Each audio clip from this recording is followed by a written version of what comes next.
is inconvenient in some way or the other, right? There's questions that that are proprietary information or that have like stuff that if you want that cannot be disclosed because it is not materialized yet, and disclosing it would mean it turned out to be wrong.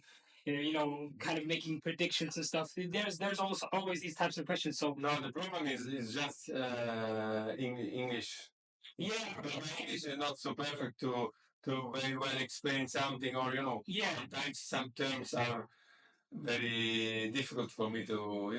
I can do my best to explain. So yeah, we need to be easy. Yeah, I will make sure that I will make the questions as easy as possible, even though I'm not the perfect journalist. I don't even do this. And I'm not a perfect speaker. So I do this just like to kind of who did I meet? Why do I do this? Why am I enjoying this and stuff? And to maybe show other people. Maybe it turns out to be like a written magazine, and then I can write this down. And I know journalists. I've been talking to a couple of journalists in fashion, and maybe the information the information that you give, or the interview that we have now, it can be used for a magazine. I'm not sure, but just to have like the possibility of where this can all go, and then maybe have some content around this, and just to have like possibilities to kind of open the market a bit more. Whatever works. I mean, we have to see, and if there is also like again, if there's a question that is hard to answer, or if there is you can always say, yeah, it's not really okay. If something will be not good for me or not correct, or exactly, and basically, how did we meet? I mean, we met first at the Fiera Milano at Linea Appel, where I kind of would had expressed my enthusiasm and my openness to kind of create shoes of my own. Because why do I see this? I feel like shoes are like cars. Shoes are somewhat like cars, and there are like luxury brands, and there are like the more classic brands. And I feel like shoes have the same type of use, because it's still the rubber that is on the street. So it to me, I saw shoes therefore always like somewhat like cars, and I thought that a making a shoe of your own would be very, very interesting, because everybody does t-shirts, everybody does jackets, or top wear and stuff. So making shoes is a challenge of its own, which gives you and exposes you to so much experience. In that case, so that gave me the motivation to say, look, I want to work with someone who actually does shoes, and who actually has the know-how, who has the materials, because I started with making shoes a bit of my own. I cut the upper from the original shoe, and then I put on, the uppers of myself to see how they were made or something like that. Exactly, just kind of rebuild, or to see, okay, how do they do it, and what can I do of it? Would it work? I was very open to the results, and you know, as of now, I'm very, very glad that I did this with you. I have to say, it was the biggest experience that I had, from making the soles to talking to you what it would cost, especially doing like such a outlandish design with the dent on the back. What possibilities do you have? Sometimes you have to reinvest. Have to pay two times. I'm totally open to that. Not many people are not open to that, and maybe might give up. I'm not sure what your experience is. And currently, I am very, very kind of open, or I'm very enthusiastic into to custom design with people. So in your case, it would be like B2C, meaning that if a customer wants to make a shoe of its own, he has to pay the price, right? And he will have like a pair of his own, you know, maybe without the solos, maybe while the solo is already there. Speaking like the projects that we did back in 2020, if you can remember that we have, there was before we have this one, there was also the other. Maybe I can show in front of the camera actually. This before we had this one here, this there was um, another one that you used to have like as a mock-up. Do you have it still? Oh yes. Oh yeah. So this would be like one of the next iteration. It's actually the very same shoe um, as the one that I'm wearing now with the sole. And before that, we had something else. We with the fishnetty type of front. It didn't have the dent, but it was like a bit of it had the regular shape. Yeah, it had a regular front shape. But we had to kind of reiterate the design process, and many people that are not open to these kind of reinvest and say, look, okay, let me take more hours until actually the job is done. And I mean, it's still a shoe, and I don't think many people will be open to it. So they just want something out for them. I think we did the tour already, and this is I can show that afterwards. Um, so usually, like ex- explain, like for someone who is very new to that type of business, how would you kind of approach them if someone approached you as a fair who does not know? Or so, let's say you approach me, and again, and we would not know each other in the fair. What would you say now to someone like me who has the same ideas? Let's say you have someone who wants to have a shoe from you, wants to make him he draw a design and say, Mr. Goretti, Cloud, can you do this for me? Normally, when we start a project with a startup or a new brand, they usually don't have almost a correct idea about what they need. Okay, sometimes they have just an image in their mind, but not really a design. Sometimes.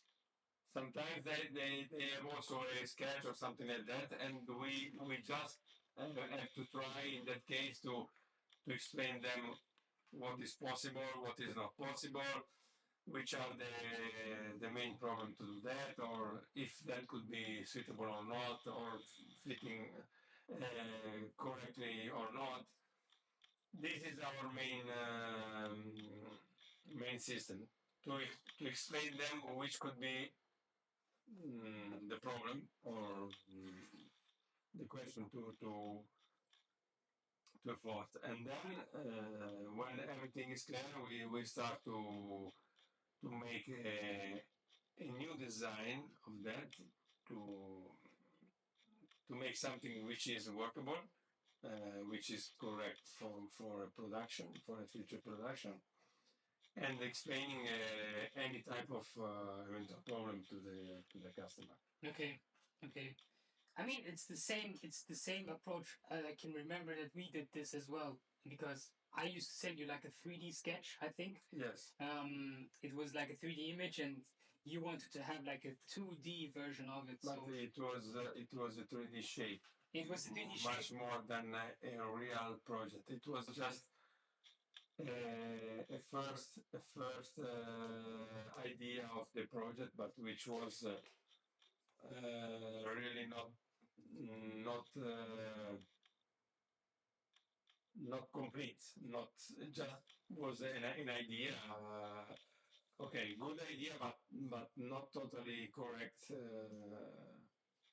to be made. Yeah, I mean, you mentioned it as well, and this is like a common problem in any field of product development. You have the design, which is the idea at first, which is what you want to realize, and then you have the manufacturability. So, Yes. is it possible to be manufactured, and what steps need to be taken, and what cost needs to be considered? all of that stuff is also something that which needs to be also considered if you want to actually design and develop such a shoe. And I've also like learned through that making the dent like in this case it's not that easy, and No. it requires also an extra step. So you have basically the most that you can get maybe from the customer, or let's say the least, or there's something one thing that you can be 100% assured to get from the customer is somewhat an idea. If they have like something already in their mind, especially from these creative persons, if they have something in mind, they will give you like a sketch, an idea. And this is just the ideal. It's not something that you can already translate from A to B and then like, okay, there you go. It's like something that you can get out of the oven. Like it's not like that. It's you have to see and check. Okay, what of that is possible and what steps need to be. The main point is to take the design of the idea and to immediately try to understand which could be the problem, to realize it, and to make it workable. Yeah. So this is the main point. After that, we used to remake a new design with any type of comment and type of solution to produce it to make it workable. Mm-hmm. And then the first step is to start to realize the real prototype, the first prototype, Yeah. to see if any eventual problem is still coming or not, and to solve that. Mm-hmm. I mean, okay, this is a type of work that you do usually with people like myself.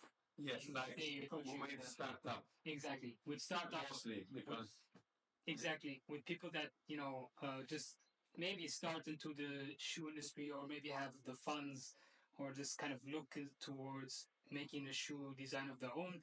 Um, you also like have another line of business in which you do consultancy for a select number of brands, or for people, for maybe consultants that also like uh, work with brands, or maybe basically like shoe manufacturers. You mentioned that you do orthopedic shoes right now at that very moment. Maybe kind of give me like a guide, or like a step by step way on how this comes out. Like, how does a consultancy or someone who works with these brands approach you usually, and how does it transpire into a real project, especially when you have to travel to China? normally the approach is not so different from a startup approach, but just the difference is just the experience. Mm-hmm. Yeah. The experience they already have in the market. So normally they don't use to give us any ideas or any project to develop. They just used to search from us new ideas and um, something new to show. Because normally they already have their own products and they just used to um, to search new ideas and someone that could be the creator of their new collection, something like that. Okay. So they normally used to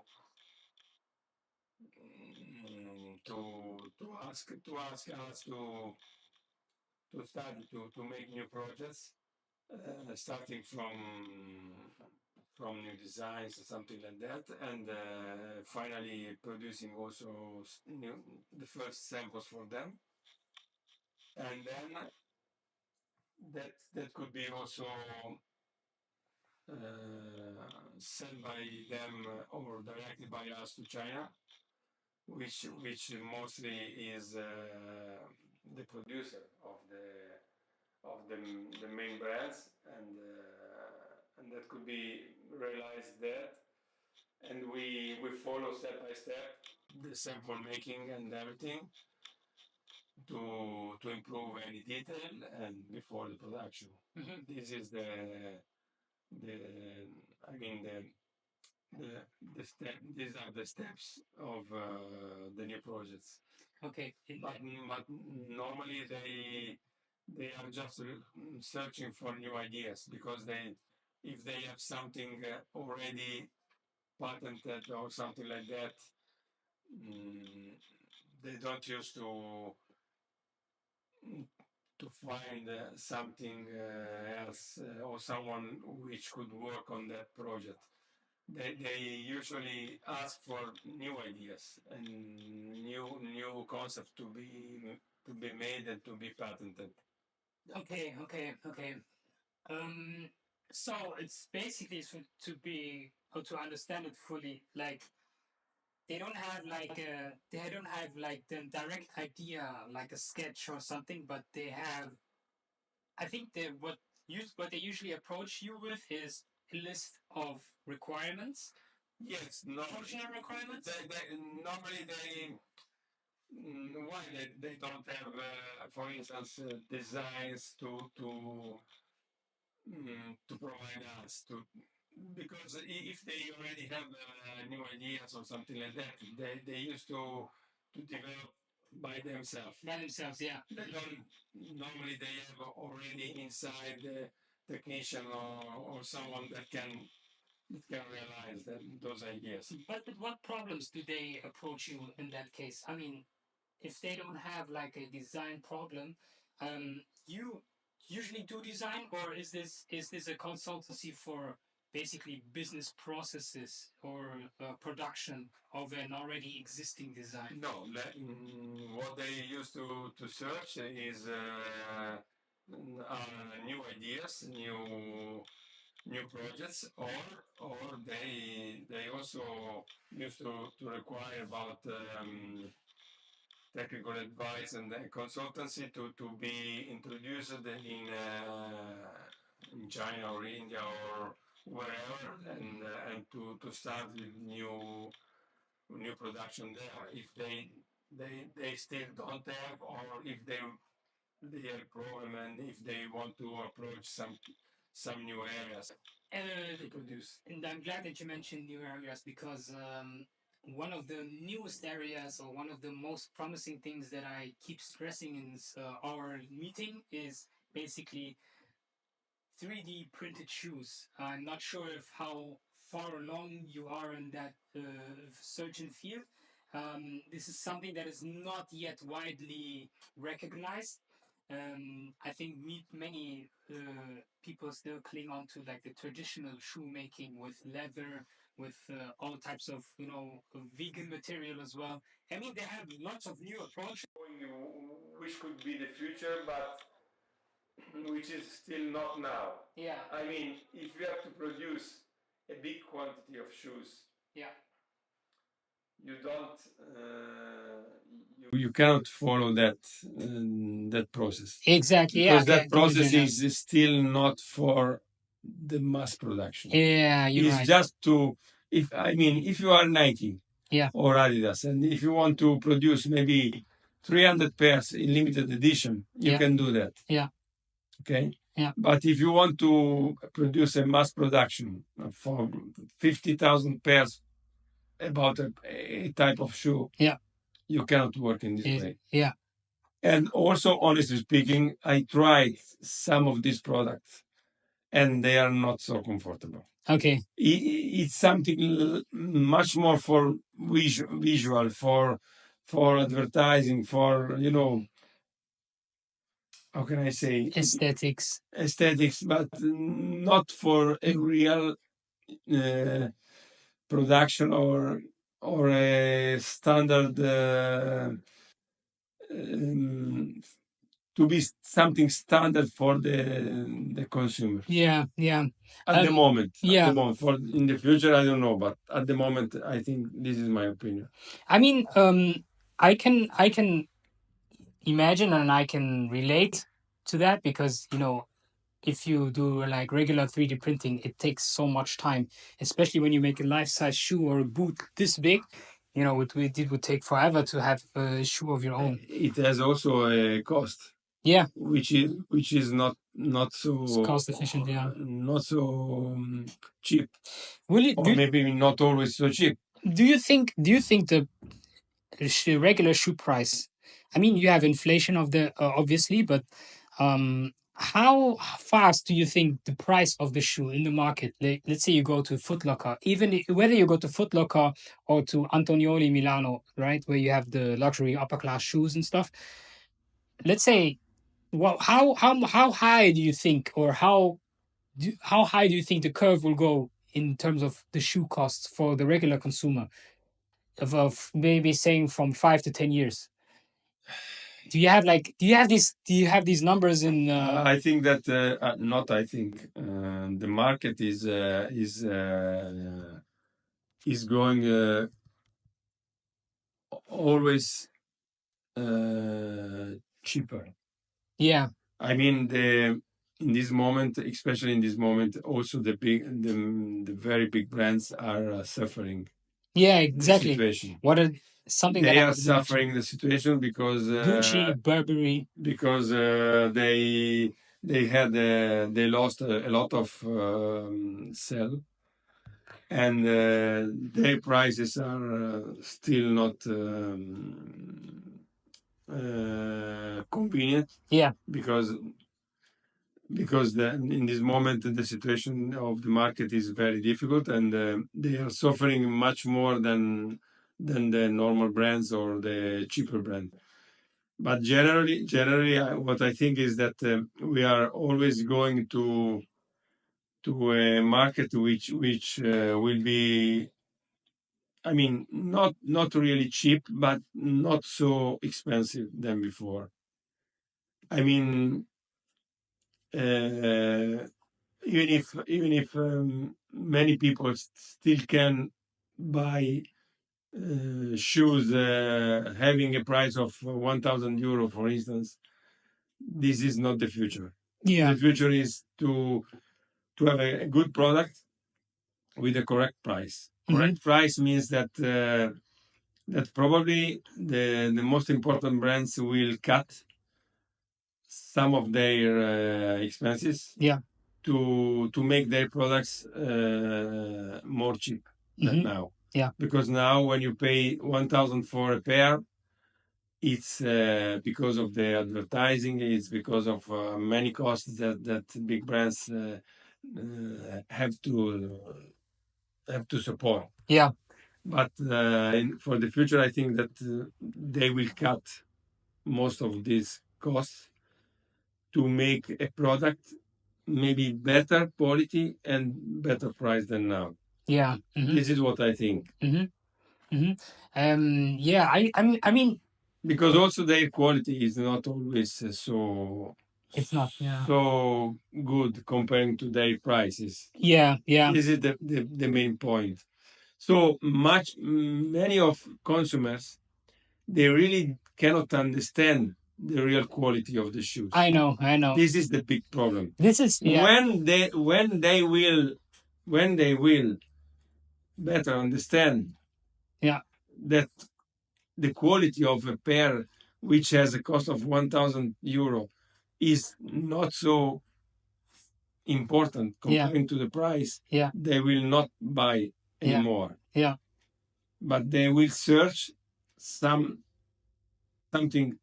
with having much more quality, and having a price more correct. Yeah, I mean, this is what a good journalist friend of mine also used to say. That the the consumer, the customer, is not that they say discerning. So he does not look at the quality, as you said. But if the prices, they are not. They are looking, but they cannot really understand. This is the quality of the leather. At least they cannot really understand, yeah, if this is real leather or not. Yeah. They cannot understand if this is real, yeah, leather lining or textile. Yeah. This is the main point. They cannot really consider which is the real cost of this? Because if the real cost of a product that they used to buy is $20, and they pay $1,000, is not convenient for them. But they cannot understand.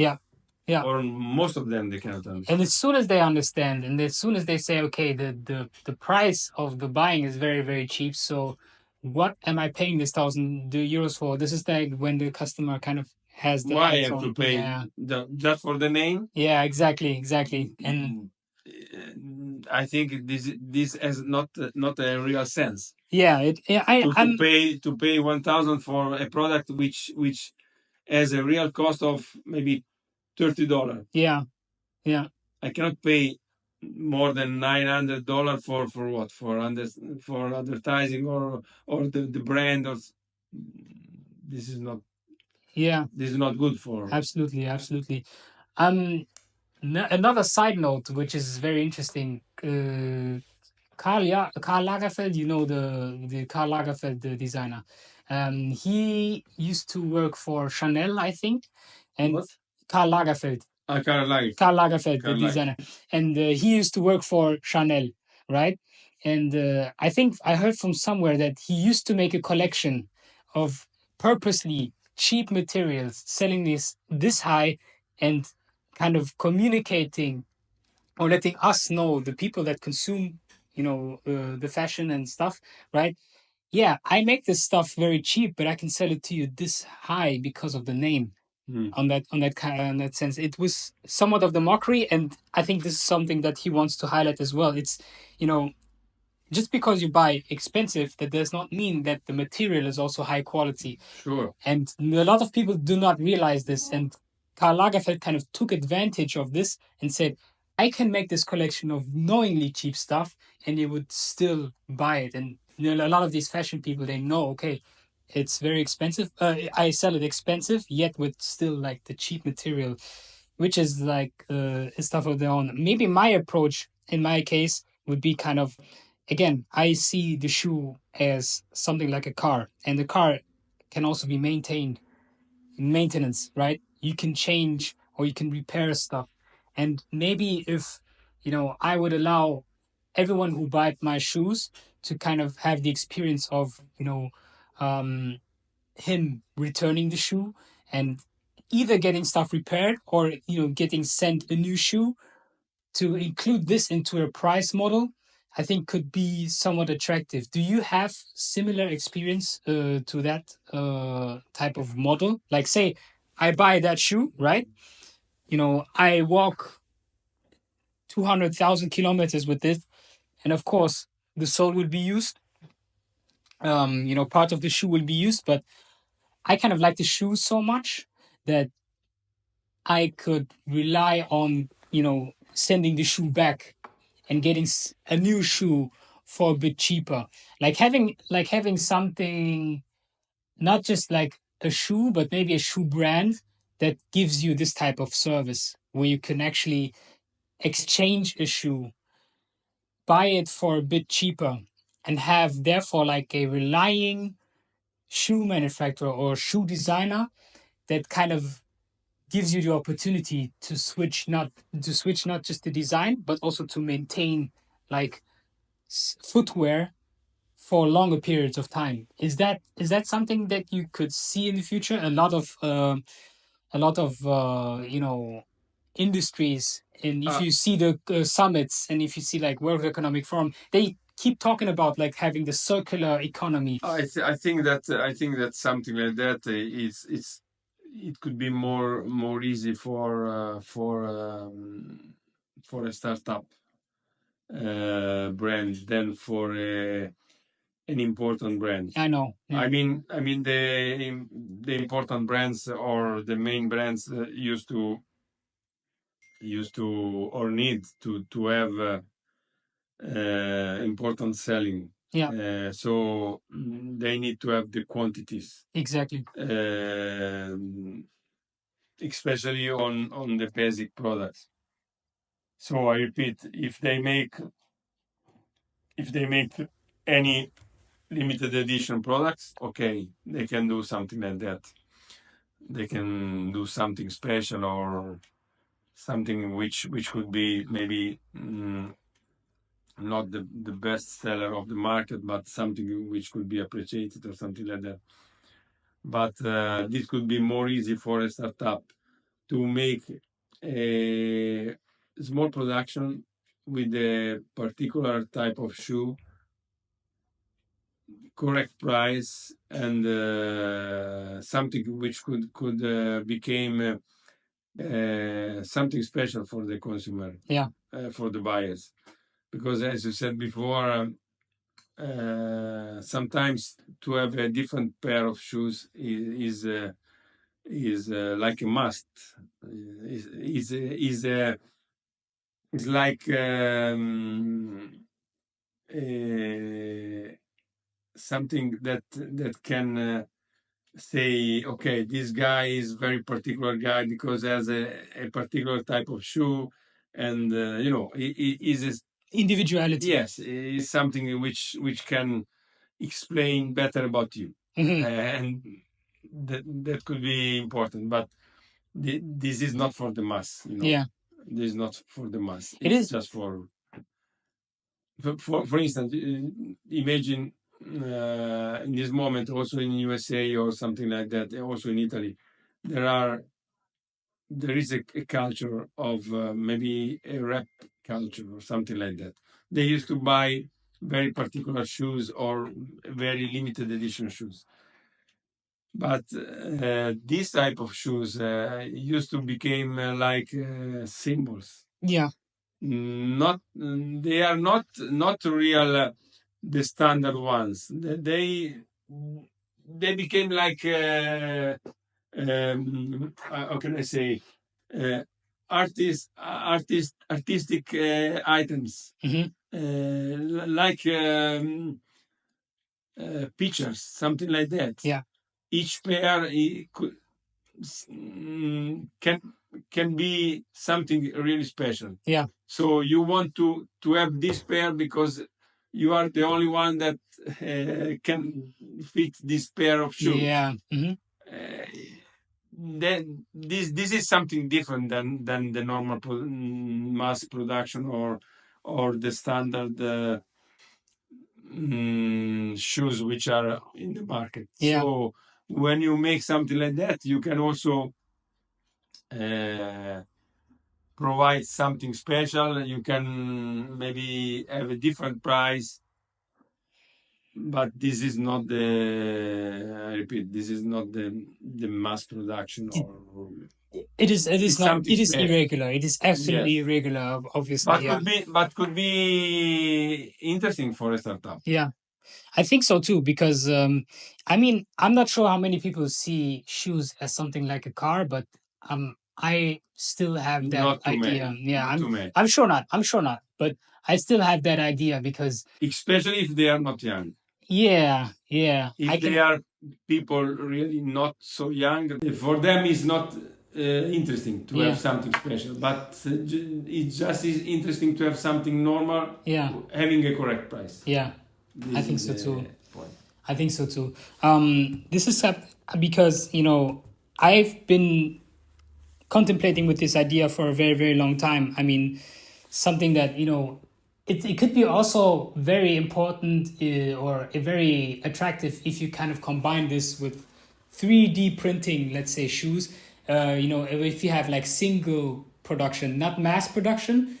In case I would not suggest for 3D printing for obvious reasons that you just discussed before. But this is something that I could kind of imagine, like if people want to have like a very unique design of their own, which is like a one-of-one. This could be in this case, the 3D printing could be much more interesting. Yeah. Because in case of limited edition, what I imagine also for the future is that the 3D printing is especially for limited edition products, not for mass production. It is, yeah. Because that technology is not studied for the mass production. No. It's studied for limited edition. Yeah. And this is now, but also for the future, I think it will be the same. Yeah. I mean, if you wanted to do 3D printing in mass production, you would have to have such a great plant, like a great room for that, for maybe thousands of 3D printers to print the exact same just one project. And I can imagine there's a lot of Chinese companies that don't print just one project with MOQ of 1,000, but they print 3-4 projects. What is the regular number of, in China? How many projects do they actually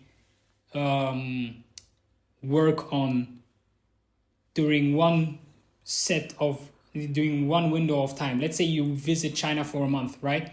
You visit the same factory. How many projects are they working on during that time, usually? You mean one Chinese brand? One Chinese brand, one Chinese manufacturer, Chinese brand. It depends. It depends because you can find any type of Chinese brand. I mean, there are Chinese brands which used to produce maybe 5,000 pair of samples each day. Yeah, exactly. 5,000 pairs, but I mean 5,000 different pairs. Not 5,000 production pair of one model. Not the copies. In one day they can produce 5,000 pair of different shoes. Yeah, this is what. Yeah. For instance, or they can just produce 100 pairs. But if in China you can find shoe producer which can produce maybe 20,000 of shoes each day, but of the same article, or you can find maybe who can produce 5,000 pair each day, but 5,000 total different pairs. Yeah. I mean that pairs will be produced for many different brands, which has to start with the samples, and which will start with another 10 factories to produce a part of these samples. Yeah. So their capacity is unlimited. It is, okay. But if you say, 5,000 pairs of different soles, right? Yes. If they do this, not all of them, a few of them. And I mean the very few. Maybe, yes. I mean the very few. If they do these 5,000 pairs of different soles, can they in the same time, let's say one day, they do 5,000 of these different soles. Can they in the same day also do the 20,000 MOQ or the 5,000 MOQ? That means 5,000 times 5,000. That means a million. Some of them they have also maybe regular shoe producer working with them, which in the same time they also produce what they a part of their samples. I mean, it depends, of course, of the project and of the deadlines which is set by the customer or you. Normally it depends from the trading company capacity, because in China there are a lot of trading companies. Yeah. Any of them, they have maybe from 10 to 20 shoe factory working with them. Yeah. So, for instance, I am working with a trading company which has about 10 factories, and each factory is producing each day maybe 10 different type of shoes. So there are different type of trading company, and depending of their capacity, they can produce from 10,000 pair to 30,000 pair each day. It depends. Okay. I mean, this is then for many products, and not just for one product. Yeah. So, for instance, they can produce 10,000 pair in a day, but 10 different models. Not just one. Okay. Okay. Then, in that case, I can imagine this type of work would be distributed. Yes. Through different trading companies which are in cahoots with each other. So, I mean, if you have one trading company, China Trading Company Co., then you would have other trading officials that are part of that company, but that I kind of distribute the work. Not trading. Normally, each trading company has a group of shoe factories working with them, working for them. Yeah. And they can have 5, 10 or 20, depends, because if they are really big, if the trading company is really big, they have usually more than 20 shoe factory working with them. Yeah. And each factory can produce for 3, 4 brands. Yeah. Many different articles. Me personally, I think I mentioned it over the phone with you. I mean, I'm thinking about to visit China as well, and I kind of think I need to see the process of how this is done myself. I mean, to me, it's not a problem to pay for the flight and all of that. This is something that is not an issue for me. Maybe I'd have to also like invest into kind of getting with you on that way.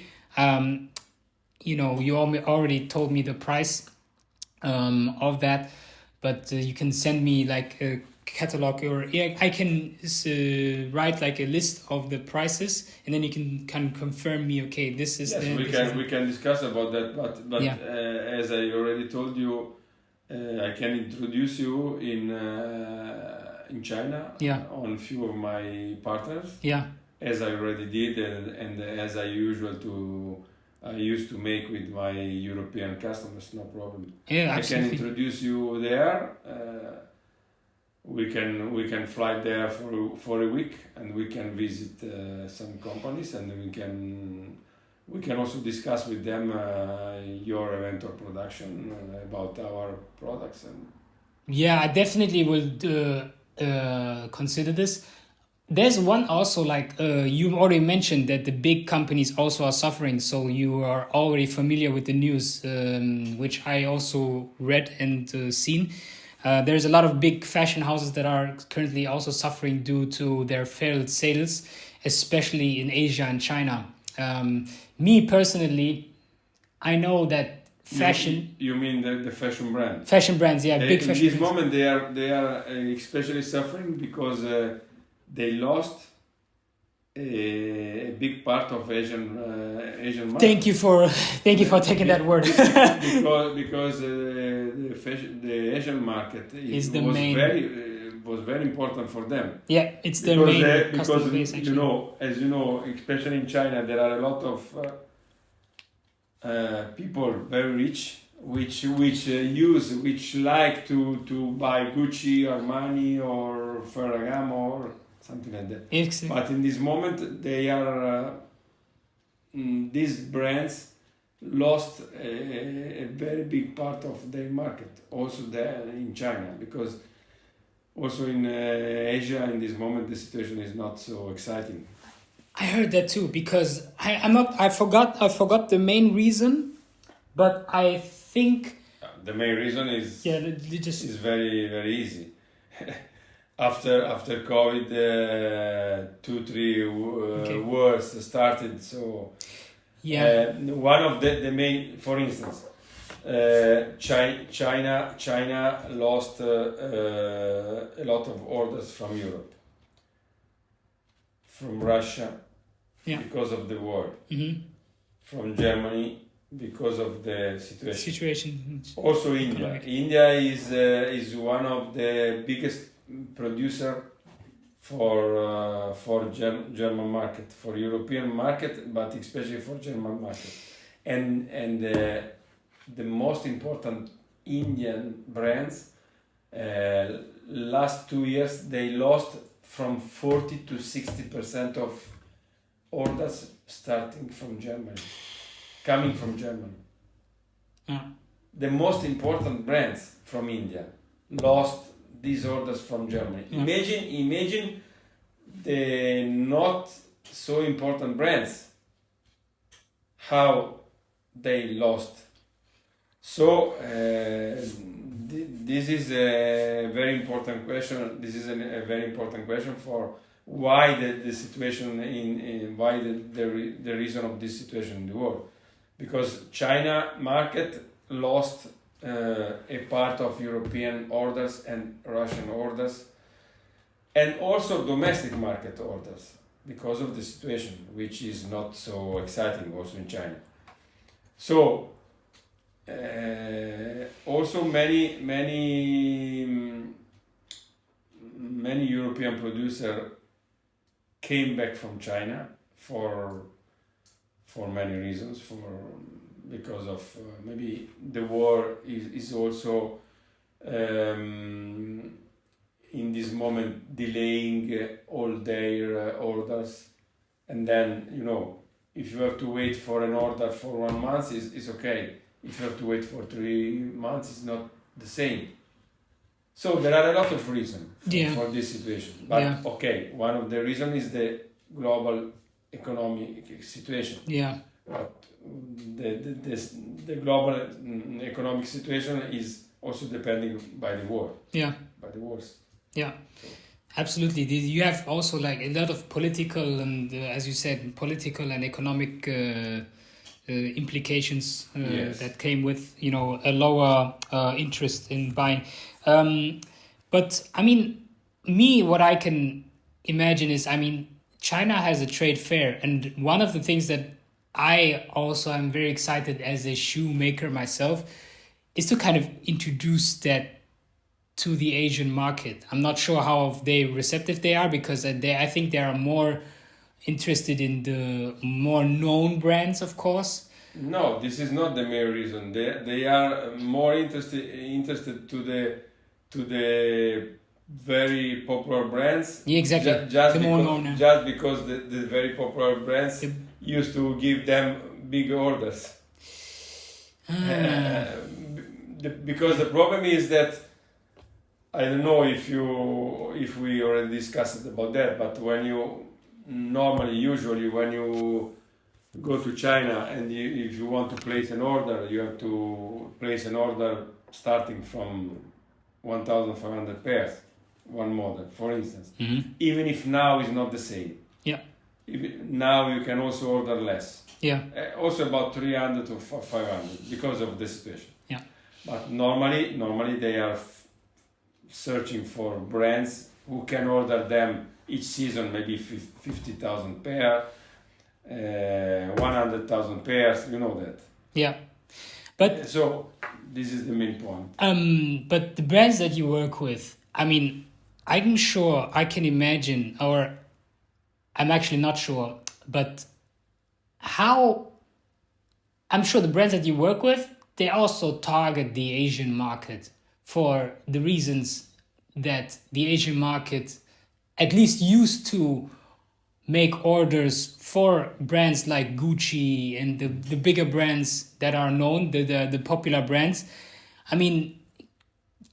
Did brands approach you, or do you know of brands that you work with as your customer that kind of imagine to target these kind of Chinese markets as well? Is the Asian market actually that attractive to these types of brands? Do they intend to sell that? Yes, it's still attractive, because in any case there are a type of shoes that you cannot realize in Europe or in Italy or in Germany or wherever, or even if in India. I'm not talking as a customer, but I'm talking about actually selling shoes like this to Chinese customers instead of European. Yes. Normally the most important brands they use and they want to enter the Chinese market, because it's very big and very important for them. But of course they are also interested to produce there. Yeah. Because they know very well that they cannot produce out of China such type of shoes. Yeah. Or maybe not all. Mm-hmm. For instance, if we talk about leather type shoes or all leather type shoes, they can also move to other countries like Portugal, like Spain, like Italy, because these countries are still maybe the best one for making leathers or something like that, but not for the prices, of course, comparing to China. But if you need to produce very high quality shoes, of course, you can still produce in Europe than in China. Yeah. But even if you produce in China, you can also have a very very good product if you pay a correct price and if you know the correct Chinese companies. Yeah. Then because I mean, this is something very interesting to kind of ask, because entering into China obviously is one of the most, or not just China, Asia in general. Entering into the Chinese market is to me very, very interesting. And I think if Chinese people, or if not just Chinese but Asian people in general, if they hear like, okay, this is made in Europe, this is produced in Europe, I think this is something that is attractive to them. I mean, or a lot of people, they see the high price and say, okay, this is something that is attractive, this must be luxury. Or is the Chinese consumer, speaking from your experience, is the Chinese consumer already, like, as you say, does he know what he's actually buying? Is he more known about the material? Is he more familiar or educated about the material that he actually is buying?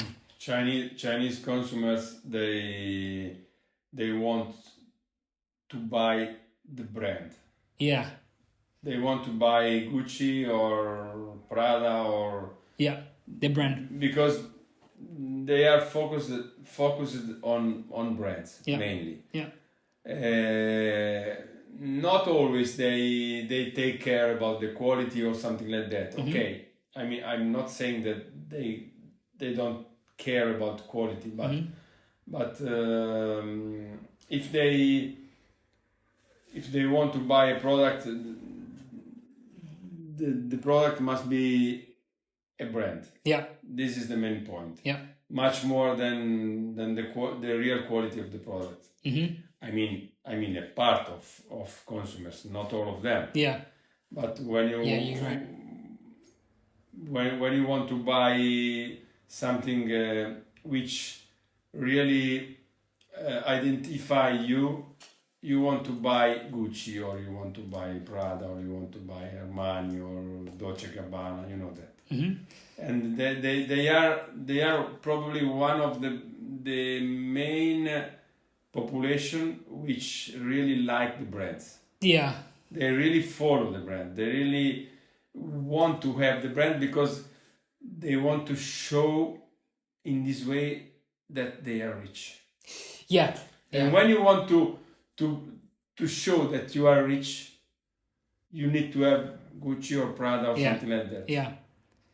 One of the brands that I see a lot, and it's a brand that I liked. I almost bought the shoe. I think I already showed you, Rick Owens. I showed you the pair of shoes. I'm not sure if you've seen them already. Wait, I think I have the image more up here.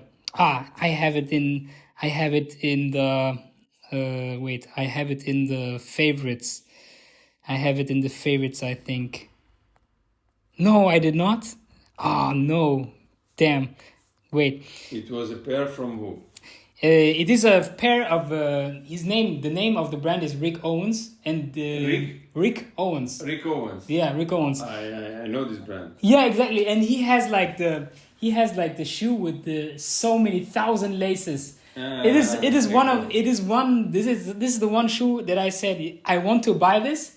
It was like 1,200. But you. Yeah, me. But you. But you know, probably this pair of shoe, or this type of shoe, will be not a bestseller. You know what? Yeah, I mean? It is not. But okay, if you buy, it's a way to say, okay, this is me. You know what I mean? It is a form to express your individualism, basically. You are not like here's the. This is I tried these ones on in Milan, and they fitted perfectly. But I said, look, no, I rather go and start to build my own. But yet and still, if I found this piece, I mean, I think I would. If I have the money, Yeah, if it has resale value, I probably. I explain you something.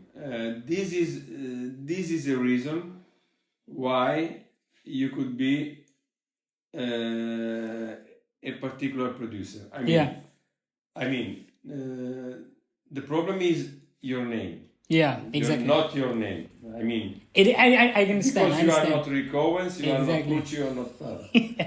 Otherwise, you can produce something like that. You can sell for 1,500 euro, one pair, no problem. Because I can show you something really crazy, which was sold for 1,400 euro, one pair, and only a crazy man can buy. But you cannot imagine that that pair of shoe can be produced and sold in maybe 20,000 pair. Yeah. Maybe just in 3,000 pair. Yeah. In 300 pair. Yeah. Yeah. So in this way you can be someone that can produce something like that. Yeah. But the problem is not to create or produce 300 pairs of that, or something really special. Yeah. Is to sell. Yeah, it is. Because you should sell for a price of 1,000 euro. Yeah. But you have not the name. Exactly. To sell for that price. Exactly. This could be the difficult. Yeah. This is the point. The fashion. But you can try. Yeah. Absolutely. But you can try. Yeah. If I would be a startup, I will try to do that. Yeah. Because I know very well that it's very difficult to sell maybe 10,000 pair or 20,000 pair. Yeah. So I will try to sell just 500 pairs. Yeah. And having a very big profit. Yeah. This is what I will try to do. Yeah. Yeah. I mean, this is the interesting part that I see, or that I think in fashion, because, okay, an artist can be, and if you make some crazy art, right, you have to be able to sell it, and selling it would be not just having it on display, but also having it display in front of the right audience, in my opinion. So what my next goals would be kind of to make showrooms in order to say, okay, this is what I do. Especially I would do this in Asia, and just showcasing them what I do, letting people know, okay, this is how I work, this is what you can buy, basically, and seeing, okay, how would be the results. But also like to work with a lot of people within this type of industry. This is the part of marketing. Fashion marketing, especially in fashion, or let's say in art, is very, very expensive. And I I can confirm that, or I accepted this fact a long time ago. And to me, it is like something that it is a matter of years to kind of cultivate your own name, your own brand amongst your peers, amongst these people. Like also not just to the guy from London that wanted to come here, but also to other people. And, I'm very, very open to the outcome, but I'm not very I don't say, okay, I just did this, or I did just that, and this is how I want to be always, or did this not work out and I have to give up or something. But just have to go on and just be open to outcome. What comes out of this? What does that? And the invest must be made. This is how I see it. I think that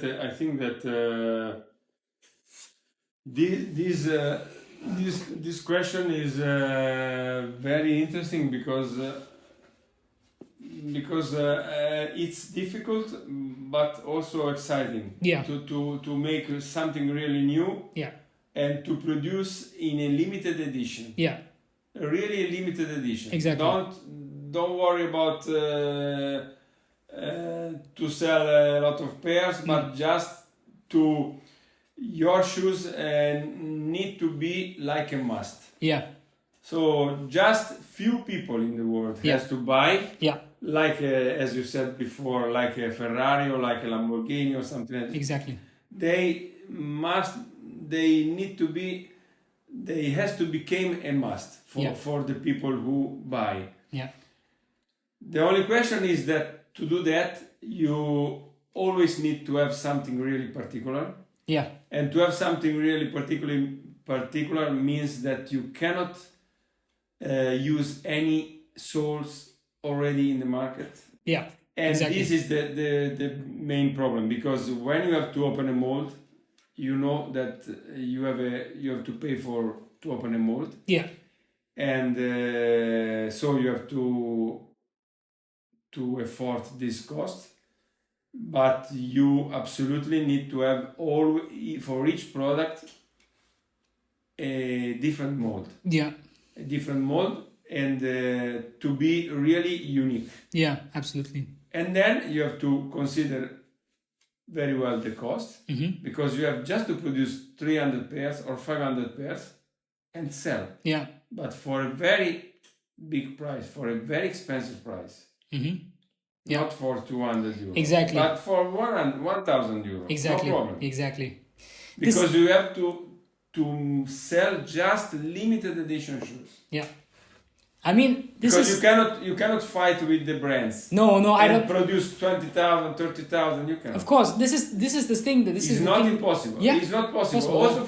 Also for a brand, a medium brand, it's not possible. And imagine for you. You have to carry the costs that they carry, without even the prospect of selling that much. This is why I see. Okay, I don't want to do bulk orders. I don't want to do large scale manufacturing. For what? Because I need to sell the idea is, abstractly speaking, to sell before you make it, because there you can create the demand, i.e.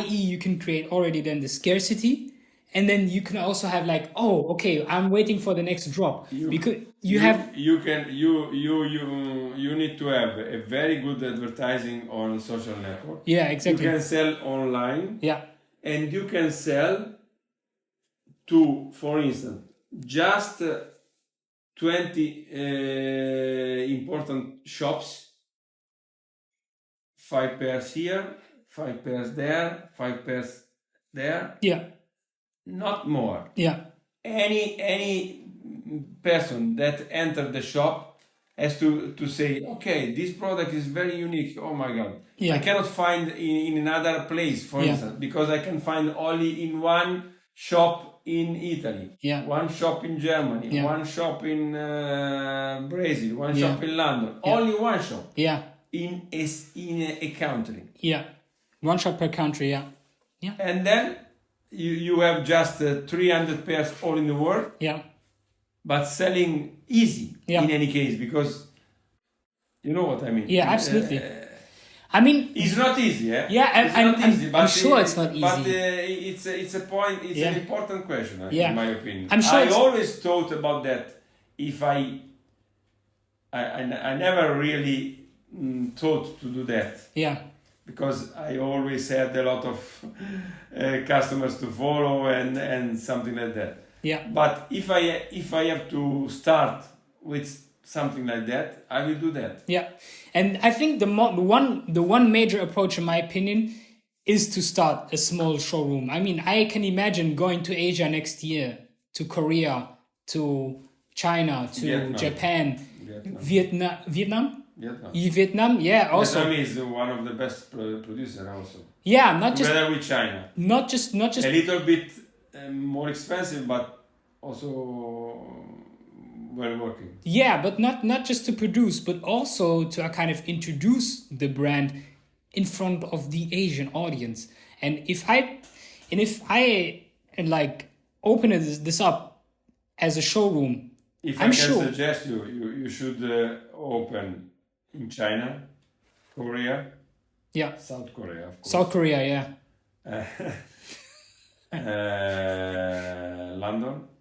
London. I don't say any other cities in Great Britain. Yeah. I just say London. Yeah. Okay. Yeah. Why? Because you can imagine well why. London, and then maybe Amsterdam. Yeah. Paris. Of course, where do you have the fashion weeks? Yeah. Stop. Yeah. Maybe Singapore or Shanghai. Yeah, Singapore is also. But 10 cities. Yeah. Not more. 10 cities. Yeah. Each city, 20 pairs. Yeah. Stop. This is something. Or 50 pairs. Yeah.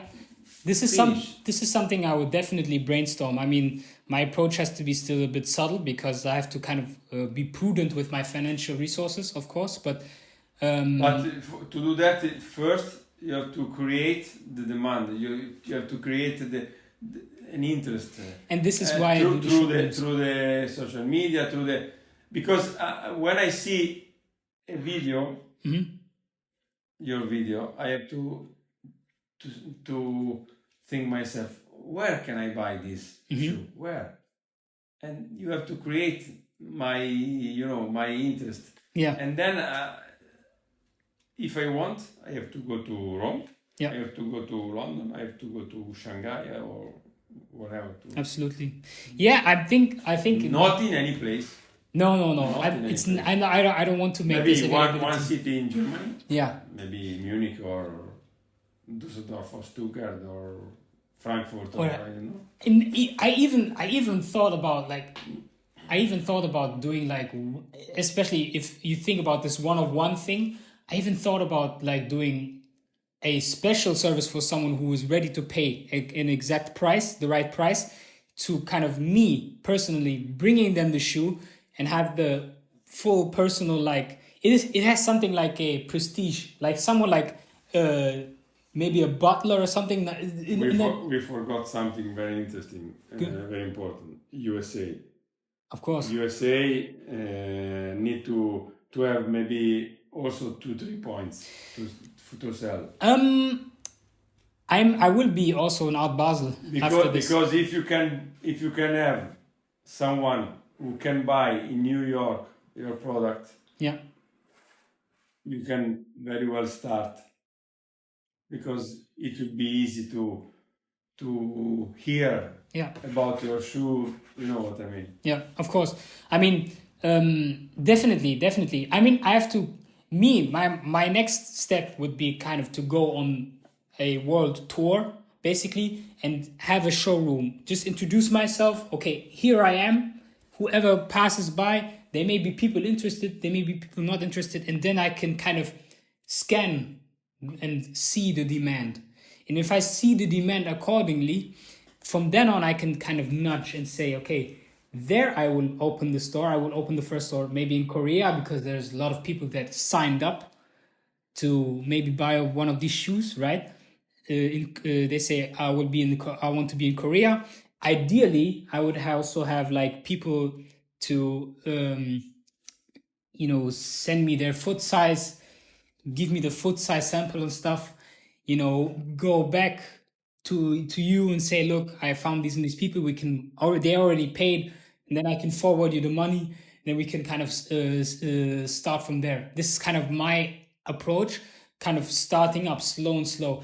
And me personally, I don't think I'm looking forward to do mass production for the moment, because in fashion it's become increasingly unattractive to have mass production and have such a big waste, because they keep telling us fashion industry is one of the biggest contributors to global warming and stuff. So having like such big waste due to large amount of quantities, and because you cannot sell it in time, is something that is not very attractive to me, especially not in the start. You know that we can realize any type of shoe, type. We did already. We can also make a very small production when you need. You know. Yeah. If you need a few pairs for your advertising or something like that, we can do everything. Yeah. So the only question is to produce to have the source. Exactly. To make the new project. Yeah. This is the main point. Yeah. The main problem also. Yeah. Because if you want to develop a few different projects, you need few different type of soles. You can do that. You can make the molds in China and everything, but absolutely you need to be unique. Yeah.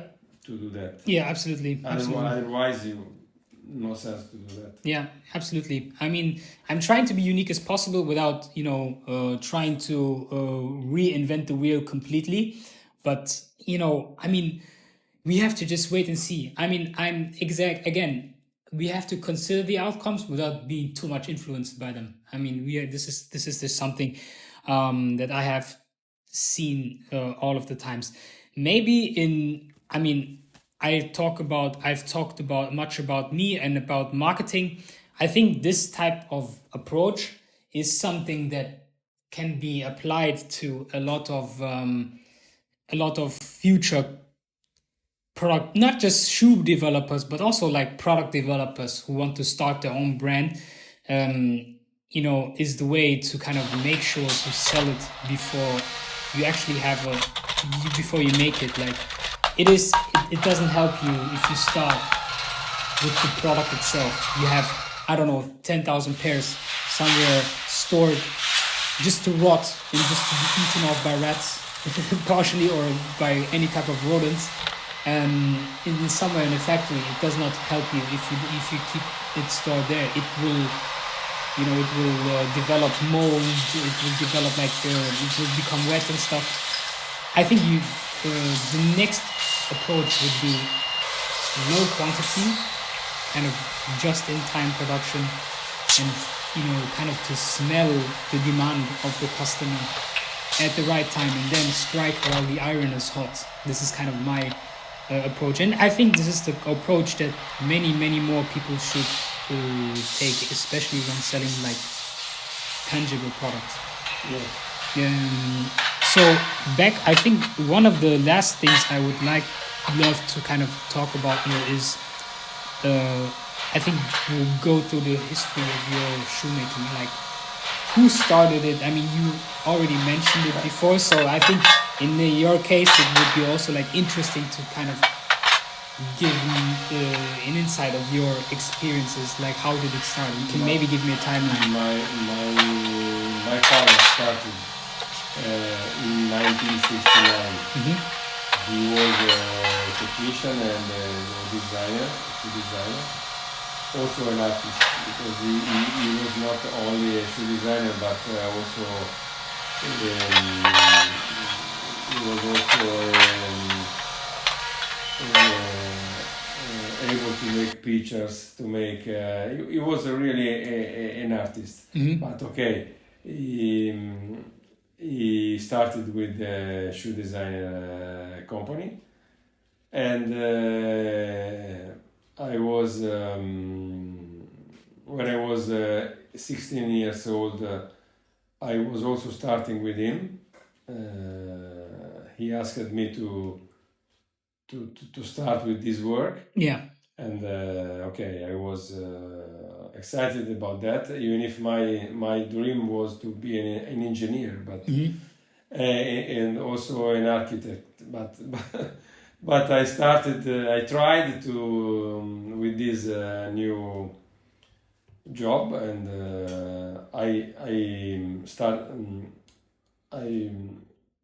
stopped my study. Yeah. And started, and then when I was 21 years old, I already was one of the main director of my company, and after that I started to make an exhibition in the world, and started working with many brands all the world. As you see, we knew each other in Milano in the Italian Fair. Yeah. And now we already are in the third generation, because also my son is working on shoe business, and he is helping me sometimes, because he is also working for another brand. And so we hope to to continue also for the future, because this is our history and our family job, but who knows? Yeah, especially who knows. The next question, and I think the one of the rather final questions I have is, when it comes to talent search. I mean, Germany, it is you have the resounding news of the lack of talent in the job market, and people are scrambling and scraping and looking for new talent, especially when it comes to DIY, or when it comes to metalworking, for example. The metal industry in Germany is kind of suffering a lack of young talent that is ready to work. And one of the things that makes this job particularly unattractive in Germany is like the low pay, especially compared to the high cost. I'm not sure how it is in Italy, also with the new government, but I mean, to me, it's just kind of interesting, like, especially in such a niche market with like shoe market. But Italy is known for its shoes, but is it still hard to find new talent, especially when you kind of have to restructure? And how do you imagine to kind of find those types of talents? What ways do you want to make this job, any type of position inside of Goretti's design studio, attractive to a younger audience? Today, this type of job is not so attractive as before. Yeah. Because in Italy we lost and we are losing a lot of shoe producer. Yeah. And then also we had some important fashion school which were closed. And because young people don't like as before to become a shoe designer or a fashion designer. I'm not saying that all of them don't like, but not as before. And then today everything was changed. Most of them today like to be a singer or influencer or something like that. Yeah. Okay, also connected to the fashion, okay, because they dream about something more to be famous or something like that. But it's really difficult today to find even if I search maybe new designers who can help me. It's difficult to find someone that really has a good experience or really like to do that. Yeah. I'm not saying that you cannot find, but very less than before. I can imagine. I'm sure that most of the talent, talent in an abstract way, has moved to China. And you get most of the production and actually the craftsmanship is predominantly maybe in China and India. So I can imagine, coming forward, that a lot of this expertise will be found. You can find more there. Yeah. In India and China, you can find more. Yeah. Because of the school also. Exactly. Because there are many schools for that, and when a population is 1,300,000 is more easy to find who can really be in the future a good designer or something like that than in Italy or in Germany or in Great Britain or France. Population is also important, especially if is a young population. Yeah, and this is also what I kind of I'm not sure with the Chinese population. I think they are now allowed to produce more offspring, more children. Now they have. Yeah, they used to be allowed just one. Now they are allowed to have more children, and but I'm not sure how old or I'm not sure about the demographic in China, but I can imagine that in Germany or in Europe especially, you have a lot of people that imagine to become like influencer stuff and do like more directing stuff, maybe just kind of aesthetic. They like the aesthetics of it. They don't like the hard work that is behind the curtain, and so they are more interested in actually directing designs. They would like to have everything immediately. Yeah, exactly. Not starting learning and taking time, because it's not so easy to make this job or other similar job. Yeah. You need to have a great experience. Yeah. You very long time to learn everything, and each day, even now, I have something to learn each day. Yeah. Even if I have more than 42 years experience, each day I can learn something new. Exactly. Yeah. Each day. So you cannot in 1 year or 2 years or 10 years learn everything. So when you take time, when you take a long time, and if you are young, you don't want to wait for a long time, but you want to be famous in a very short time, or you want to be rich in a very short time. Yeah. And that's why sometimes you try to follow other way, like to be a singer or a rapper or influencer. Or it's more easy. But even in that case, I mean, not easy, but maybe more faster. Yeah, I mean, I think they have the dopamine rush of putting out bodies of work through music, through videos, through photos of Instagram, social media and stuff. They get this dopamine in their head and say, okay, I did something now. I produced something that is of today's value, without even realizing, okay, it takes a bit more to just, to do so, even that stuff, even doing TikToks, even doing these videos, it's also work, because it's already a lot of people do this in music as well, like whether you are a DJ or you do rap music. But this is something that you cannot really touch. Yeah. And maybe if we have 100 people, one person can do that. Yeah. But not all of them. Yeah, exactly. Because some of them, they have to produce. Yeah. Some of them, they have to do something really that you can really touch. Yeah. Because if all of us would be like influencer or TikToker or something like that, that means that we cannot make really nothing. Yeah. Anything. Yeah.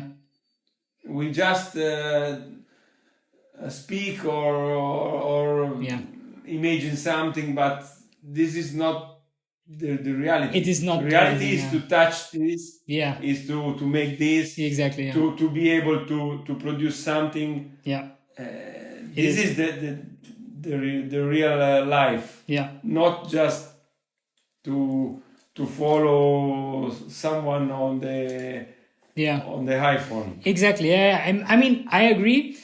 I think this is what I'm seeing in any case is kind of the real hard work, hardware, everything that is tangible, everything that you can touch. We are losing that. We are losing what is really tangible, and we are just trying to make or to follow something that is really in the air. This is going really to Asia, and I think the Chinese people, they realize this, and they have like systems. I think maybe, I'm not sure, they have systems in place. They also have a lot of TikTokers. I think they have an app of their own. It's not really TikTok, but it's another app from the global company Tencent. But they still have a lot of workers in hardware. They have standards, they have norms with which they can produce all types of products. You have bottles, you have cameras, you have the shoes, you have everything that they are already almost ready to make, because they have such a system at hand.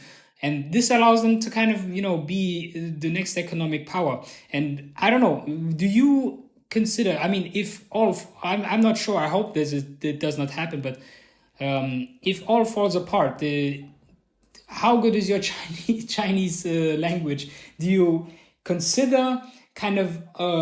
I'm sure you already have partners that work in China as contractors, but do you also consider having another office there, like maybe a Chinese? China? Yeah, Chinese No, citizenship. I thought about that, and it was some people from China told me, why don't you open an office in China? Yeah. Because why? Because to stay there, I should say stay there. Yeah. I should stay here and there at the same time. Yeah. So if one of my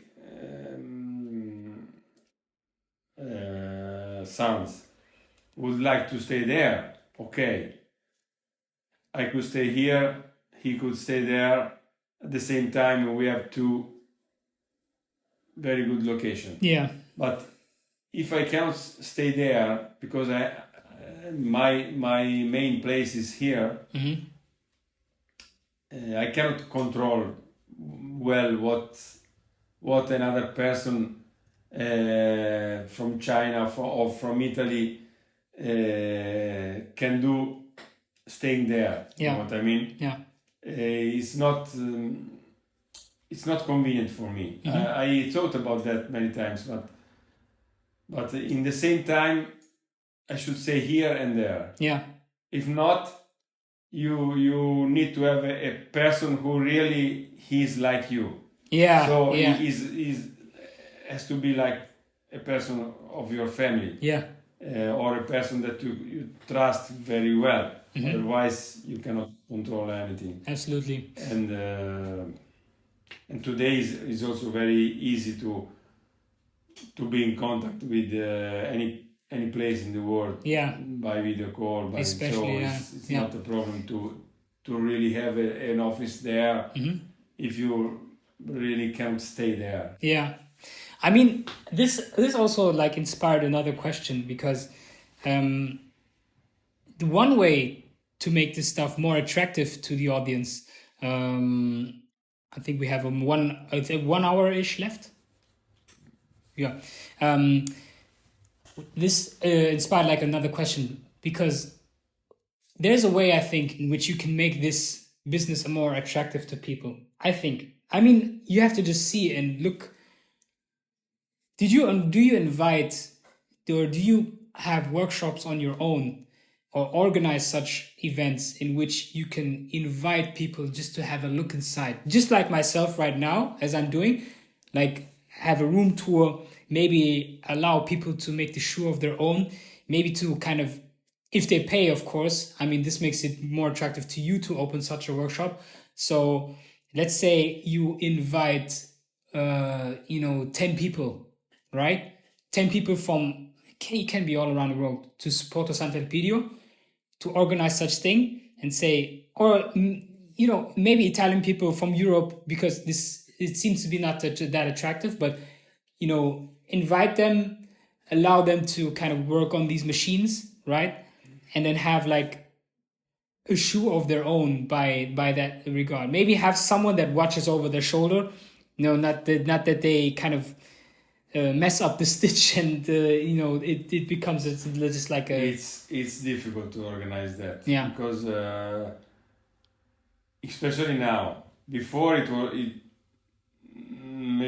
was better than now, but now it's difficult to organize that, because you need to have a very big place with all the machinery and everything to show. If you want to make something like, I don't know, a workshop to share to some talented person, or how to do that, which is the process of to create a new model, something like that.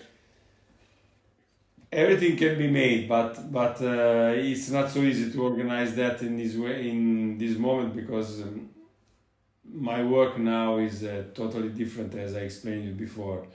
My main work now is to realize new projects for new brands or something like that. Just to oversee, maybe oversee, people that or projects, companies want to start in China, basically.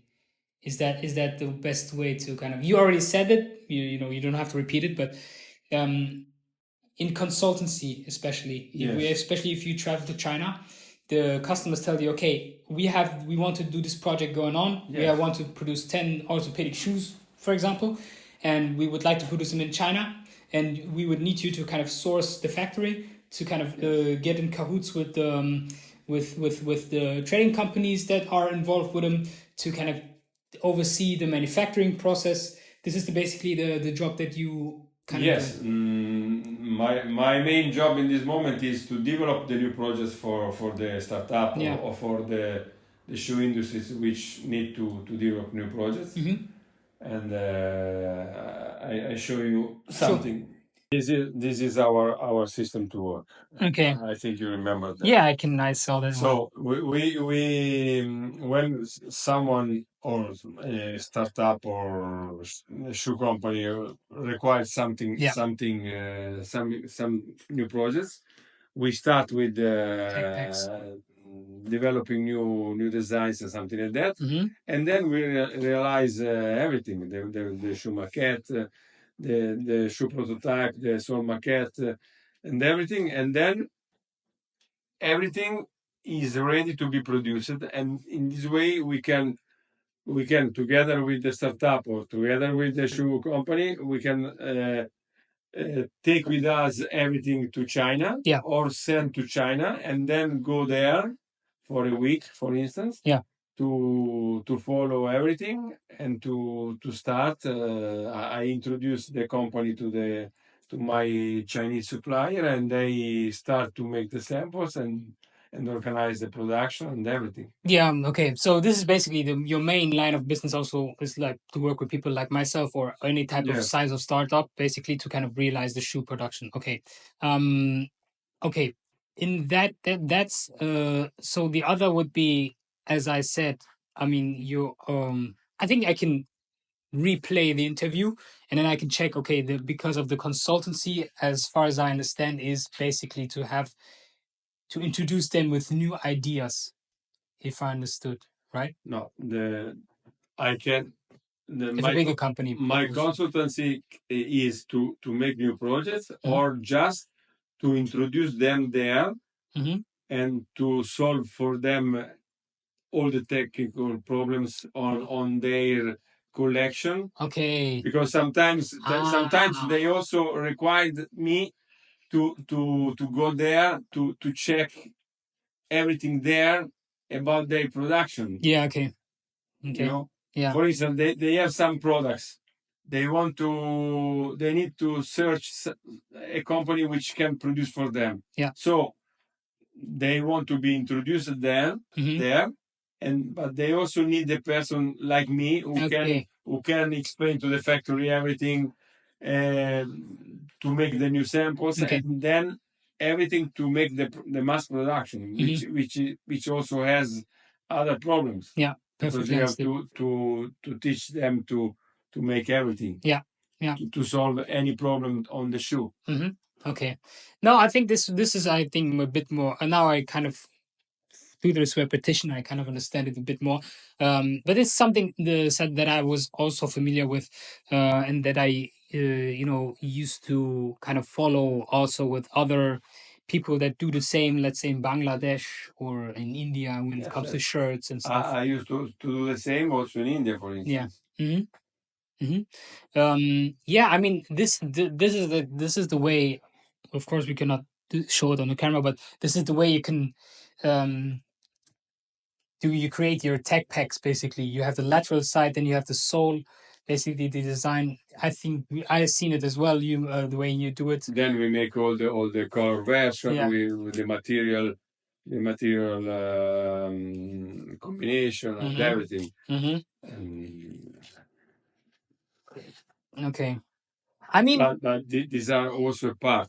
Yeah. But we also make very crazy projects, and these are the standard. This is basically, of course. This is this is our system to work. Yeah, this is the modus This is operandi. just to share you our system to work that you already knew. Exactly. I mean, I can imagine for the future, like if I was to think what's next, the one thing that I could imagine to make this more attractive, because I was approached by another German business partner who was also very interested in kind of, or who knows people that could be interested in these to realize these shoes. I told him as well, we need to do more workshops. We need to let people introduce how to make such stuff, how to basically sell a shoe. Maybe they have this in their distant imagination, but if we show them, okay, at least how it is done, people can learn, and then they can still decide, okay, whether they want to proceed or not. So this is kind of my idea, in which I could make this more attractive to all types of audiences, to the younger audiences especially, if they can have an introduction into kind of creating shoes. And I know it is very very hard, especially in Italy.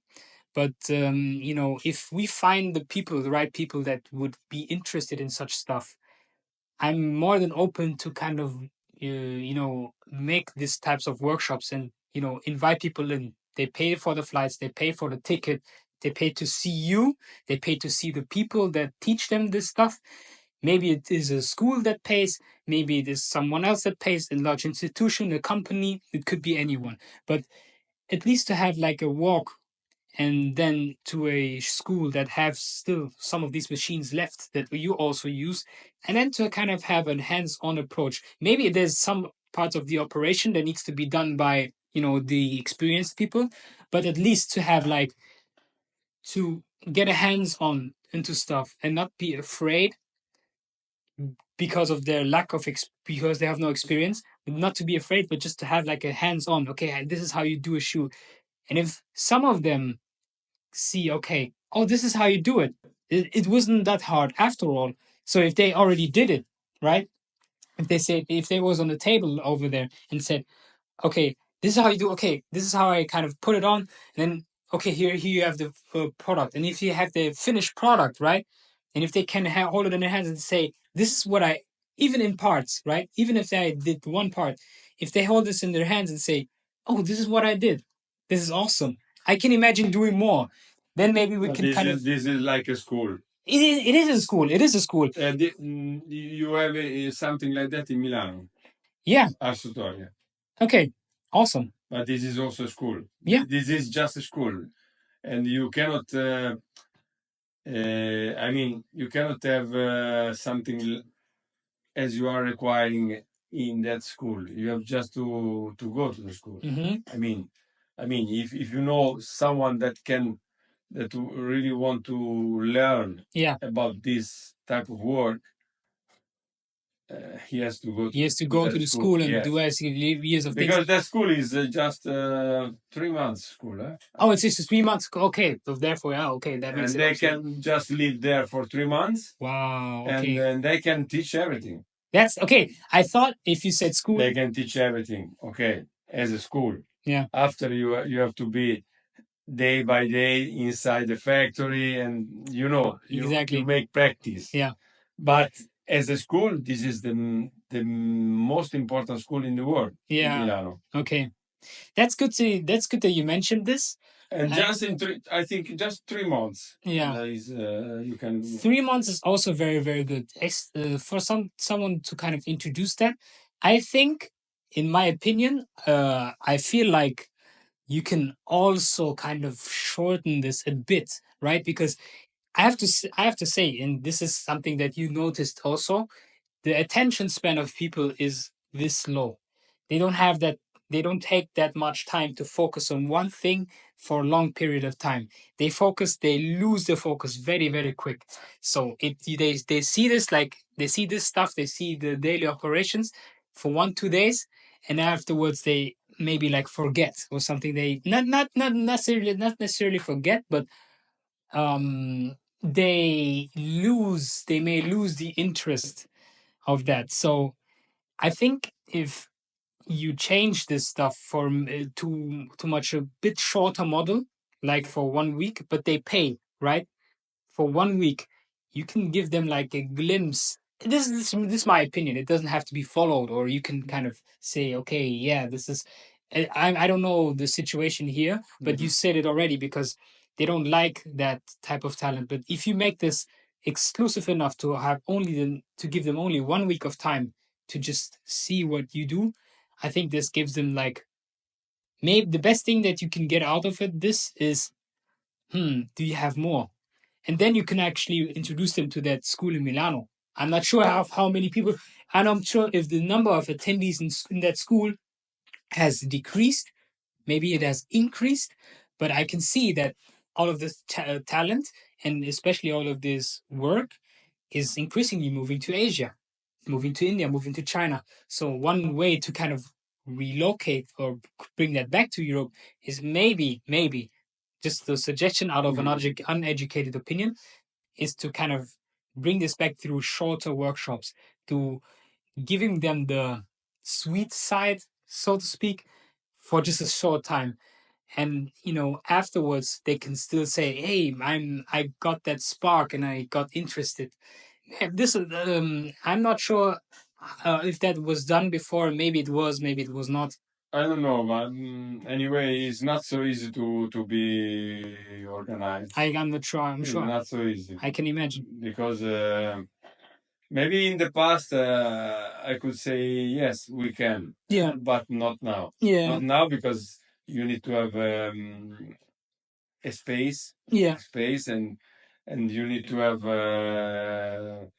an organization that now is difficult to be. How can I say, to be to be made, to kind of create the events like this, you mean? An organization who's ready to difficult to create to host an event like that. Yeah, to host Because you need to combine different things and different location and different people also. Yeah. And if 10 years ago it was more easy than now, but now it's really not easy. I mean, for me. Yeah. I mean, me personally, since the friend of mine that I connected with, he suggested me that as well. So he wanted to create such an event similar to that, not in shoe business, but also in other businesses, more in digital businesses. It's different. It is different because in digital is very, very easy, but you still have to kind of organize the itinerary, like from our location, from all the different locations to that locations, organize, manage the payment, who is coming, like how many places do we have to book as hotels? Yes. Who can we hire to, in your case, watch over the shoulders and stuff, and in your case, you need more people for that, who can watch over the shoulders, especially like in that case, if you want to kind of make a shoe, I can imagine it can be very, very hard, but especially if you're Italian. My Italian is not that strong. No, but you know what I mean. If I have to organize something like that, the best way to do that could be, first of all, to explain something about our work. Yeah. After that, to share them how a model can be done. Yeah. And then, okay, first how could create, then how can be done, then how can be stitched.